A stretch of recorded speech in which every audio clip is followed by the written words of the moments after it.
இந்த நாட்களில் நோன்பு வைக்கலாமா? இதில் வரக்கூடிய 10 நாளில் 10வது நாள் நோன்பு வைப்பது ஹராம். ஏன்? ஈதுடைய நாள். இந்த 10வது நாளை தவிர வரக்கூடிய 9 நாளும் நோன்பு வைப்பது சுன்னாவா? முஸ்லிம் ரஹிமஹுல்லாஹ் இல்மை தேடக்கூடிய மாணவர்கள் என்பதால் இந்த விளக்கங்களை கொடுக்கிறேன். முஸ்லிம் ரஹிமஹுல்லாஹ் அவர்கள் சொன்னார்கள், ஆயிஷா ரலியல்லாஹு அன்ஹா அவர்கள் கூறுவதாக, மா ரஅய்து ரசூலல்லாஹி ஸல்லல்லாஹு அலைஹி வஸல்லம் ஸாயிமன் ஃபில் அஷ்ரி கத்து. கொஞ்சம் குழப்பமா இருக்கும், புரிய முயற்சி. அல்லாஹ்வுடைய தூதர் துல்ஹஜ் மாதத்துடைய முதல் 10 நாட்களும் ஒருபோதும் நோன்பு வைத்ததில்லை. யாருடைய அறிவிப்பு? ஹஃப்ஸா ரலியல்லாஹு அன்ஹா யார்? அல்லாஹ்வுடைய தூதருடைய மனைவிதான்.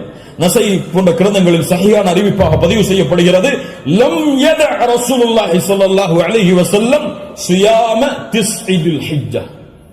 அல்லாஹ்வுடைய தூதர் ஸல்லல்லாஹு அலைஹி வஸல்லம் துல்ஹஜ் மாதத்துடைய முதல் 9 நாளும் எப்போதும் நோன்பை விட்டதில்லை. ஒரு ஹதீஸ் என்ன சொல்கிறது?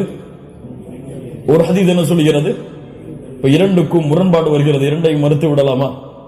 இப்போ உலமாக்கள் இரண்டையும் எப்படி சேர்த்து புரிவது என்பதை சொல்லுகிறார். இதான் ஃபஹ்மு ஃபில் இல்ம், இல்மை புரிந்து கொள்வதுடைய அடிப்படை. எப்படி இரண்டையும் சேர்த்து பார்ப்பது? ஆயிஷா ரலியல்லாஹு அன்ஹா சொல்கிறார்கள், முதல் இரண்டு அடிப்படைகள் புரிவது. முதல் அடிப்படை, ஆயிஷா ரலியல்லாஹு அன்ஹா என்ன சொல்கிறார்கள்? அல்லாஹ்வுடைய தூதர் 10 நாளும் துல்ஹஜ் மாதத்திலே நோன்பு வைத்ததில்லை. ஏன் 10 நாளும் ஒருவரால் நோன்பு வைக்க முடியாது? ஏன்? 10வது நாளில் ஈத் வருகிறது. அதனால் அல்லாஹ்வுடைய தூதர் 10 நாளும் என்று சேர்த்து சொல்கிறார்களே தவிர முதல் 9 நோன்பு வைக்கவில்லை என்று ஆயிஷா ரலியல்லாஹு அன்ஹா சொல்லவில்லை. 10 நாளும் சேர்த்து நோன்பு வைக்கவில்லை என்று ஆயிஷா ரலியல்லாஹு அன்ஹா சொல்கிறார்கள் என்று புரிந்தால் இது சிறந்தது. அப்படியும் இல்லை என்றால் ஹதீஸ் கலையிலே ஒரு சட்டம் இருக்கிறது, கவுலுல் முஸ்பித் முகத்தமுன் அலா கவுலின் நஃபி. மறுக்கக்கூடியவருடைய சொல்லை விட உறுதிப்படுத்தக்கூடியவருடைய சொல்லுக்கு பலம் அதிகம். மறுப்பவர் மறதியில் மறுக்கலாம், ஆனால் உறுதிப்படுத்துபவர் மறதியிலோ அல்லது இட்டுக்கட்டப்பட்ட நிலையிலோ உறுதிப்படுத்த மாட்டார். ஒன்று பார்க்காமல் இருக்கலாம், அல்லாஹ்வுடைய தூதருடைய வாழ்வில் அவர்கள் அதை பார்க்காமல் இருக்கலாம். அந்த நாளில் அல்லாஹ்வுடைய தூதர் ஆயிஷா ரலியல்லாஹு அன்ஹாவோடு இல்லாமல் இருந்திருக்கலாம். ஆனால் ஹஃப்ஸா ரலியல்லாஹு அன்ஹா உறுதிப்படுத்துகிறார்கள். உறுதிப்படுத்துபவர் மறதியில் உறுதிப்படுத்த முடியாது, உறுதிப்படுத்துபவர் பார்க்காமல் உறுதிப்படுத்த முடியாது. அதனால் இந்த சட்டத்தின் அடிப்படையிலும் அல்லாஹ்வுடைய தூதர் 9 நாள் நோன்பு வைத்தார்கள் என்ற ஹதீஸ் தான் உயர்ந்த தரமுடையது என்று ஹதீஸ் கலையுடைய அறிஞர்கள் விளக்கம் சொல்கிறார்கள். அதனால் சட்டம் என்னவென்றால் 9 நாளும் நோன்பு வைப்பது சுன்னா. யாருக்கு இயலுமோ யாருக்கு முடியுமோ அவர்கள் துல்ஹஜ் மாதத்துடைய முதல் 9 நாட்களும் நோன்பு வைப்பது சுன்னா. 10வது நாள் நோன்பு வைப்பது ஹராம். நோன்புடைய சிறப்புகளை பற்றி நமக்கு தெரியும். அல்லாஹ்வுடைய பாதையில் ஒருவர் அல்லாஹ்வுடைய முகத்தை நாடி ஒரு நாள் நோன்பு வைத்தால் பஅத அல்லாஹு வஜ்ஹஹு அனின் நாரி 70 ஹரீஃபா. ஹரீஃபா என்றால் ஆம். அல்லாஹ்வுடைய தூதர் ஸல்லல்லாஹு அலைஹி வஸல்லம் சொன்னார்கள், அல்லாஹ்வுடைய பாதையில் அல்லாஹ்வுடைய முகத்தை நாடி ஒருவர் ஒரு நாள் நோன்பு வைத்தால் அல்லாஹ் ரப்புல் ஆலமீன் அவருடைய முகத்தை நரகத்தில் இருந்து 70 ஆண்டுகள் தூரமாக்குகிறார். அல்லாஹு அக்பர். அல்லாஹ் ரப்புல் ஆலமீன் அந்த பாக்கியத்தை நமக்கு கொடுப்பானாக. அல்லாஹ்வுடைய தூதர் ஸல்லல்லாஹு அலைஹி வஸல்லம் துல்ஹஜ் மாதத்துடைய முதல் 10 நாட்களில் வரக்கூடிய யௌம் அரஃபா, அரஃபாவுடைய தினத்துடைய சிறப்பை பற்றி சொன்னார்கள். மா மின் யௌமின் அக்ஸர மின் அய்யுஅதிக அல்லாஹு ஃபீஹி அப்தன் மினன் நார் மின் யௌமி அரஃபா. அல்லாஹ் ரப்புல் ஆலமீன் அதிகமான நரக விடுதலையை கொடுக்கக்கூடிய நாள் அது அரஃபாவுடைய நாள் தான். அரஃபாவுடைய நாளில் அல்லாஹ் முதல் வானத்திற்கு வருகிறான்.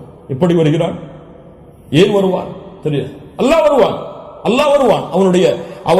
அவன் விரும்புகின்ற முறையில் அல்லாஹ் வருவான். என்ன செய்வான்? கேட்பான், மா இவர்கள் எதை விரும்புகிறார்கள்? மா அராத ஹவுலா, இவர்கள் எதை விரும்புகிறார்கள்? வேறொரு ஹதீஸிலே அல்லாஹ் ரப்புல் ஆலமீன் அங்கே கூடியிருக்கக்கூடிய எல்லோருக்கும் அல்லாஹ் மன்னிப்பை வழங்குவான். அல்லாஹ் ரப்புல் ஆலமீன் அப்படிப்பட்ட மன்னிப்பாளர்களாக ஹஜ் செய்த நம்முடைய முஸ்லிம்களையும் மூமின்களையும் அல்லாஹ் ஆக்குவானாக. அல்லாஹ்வுடைய தூதர் ஸல்லல்லாஹு அலைஹி வஸல்லம் சொன்னார்கள், அரஃபாவுடைய அந்த இடத்தில் ஒன்று கூற முடியாத மூமின்களை, ஹஜ்ஜுக்கு செல்ல முடியாத மூமின்களுக்கு அல்லாஹ்வுடைய தூதர் சொன்னார்கள், ஸியாமு யௌமி அரஃபா, அரஃபாவுடைய நாளில் நோன்பு வைப்பது அவருடைய முன் சென்ற ஒரு வருடத்துடைய பாவத்திற்கும் பின் சென்ற ஒரு வருடத்துடைய பாவத்திற்கும் பாவ மன்னிப்பாக. அல்லாஹ் அக்பர்.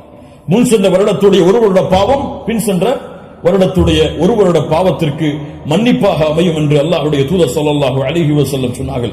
அல்லாஹ்வுடைய தூதர் ஸல்லல்லாஹு அலைஹி வஸல்லம் சொன்னார்கள், அஃதலு துஆ துஆஉ யௌமி அரஃபா, துஆக்களில் மிக சிறந்தது அரஃபாவுடைய தினத்தில் கேட்கப்படும் துஆவாகும். அல்லாஹ்வுடைய தூதர் ஸல்லல்லாஹு அலைஹி வஸல்லம் சொல்லிவிட்டு சொன்னார்கள், நானும் எனக்கு முன்னால் சென்ற நபிமார்களும் கூறிய வார்த்தைகளில் மிகச் சிறந்தது எது?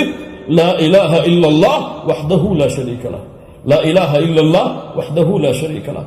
இதுதான் மிகச் சிறந்தது. அரஃபாவுடைய தினத்தில் கேட்கப்படக்கூடிய துஆ. கண்ணியத்துக்குரியவர்களே, இந்த 10 நாட்களில் அதிகமான அமல் செய்யக்கூடிய மூமின்களாக இருப்போம். இந்த 10 நாளை எப்படி கண்ணியப்படுத்த வேண்டுமோ அந்த கண்ணியப்படுத்தினால் அல்லாஹ் ரப்புல் ஆலமீன் இந்த நாட்களுக்குரிய கூலியை எமக்கு கொடுக்கும்.